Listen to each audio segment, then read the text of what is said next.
Hello friends, welcome back to my channel once again. Hope you are all fine.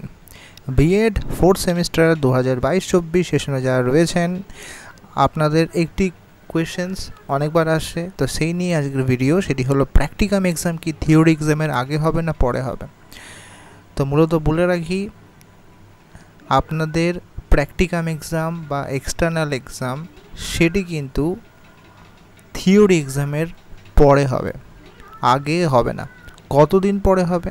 পরীক্ষা শেষ হওয়ার 1 সপ্তাহ থেকে 2 সপ্তাহ পরে একটা ডেট দেওয়া হয়, 2 থেকে 3 দিন বা 4 দিন বিভিন্ন কলেজ অনুযায়ী, এবং কলেজ কর্তৃপক্ষ আপনাদের জানিয়ে দেবে যে হ্যাঁ এই দিনে আপনাদের প্র্যাকটিকাম এক্সাম হবে। কোনোভাবেই কিন্তু প্র্যাকটিকাম এক্সাম থিওরি এক্সামের আগে হবে না। তাই অবশ্যই কিন্তু তার মানে এই নয় যে প্র্যাকটিকামগুলো আপনাদের রেডি করতে হবে না, প্র্যাকটিকামগুলো কিন্তু অবশ্যই আপনাদের রেডি করতে হবে, যাতে পরবর্তীকালে আপনাদের সমস্যাটা না হয়। যদি এরপরে কোনো কোয়ারি থাকে অবশ্যই জানাবেন। ভিডিওটি ইনফরমেটিভ মনে হলে সাবস্ক্রাইব করতে ভুলবেন না। যদি কোনো আর্জেন্ট প্রশ্ন থাকে অবশ্যই সেটা কিন্তু আপনারা টেলিগ্রামে আমাকে পার্সোনালি জিজ্ঞাসা করতে পারেন। আমি সেখানে অ্যাক্টিভ থাকি, আপনাদের প্রশ্নের কোয়ারি অ্যান্সার দেওয়ার চেষ্টা করব। ধন্যবাদ, ভালো থাকবেন।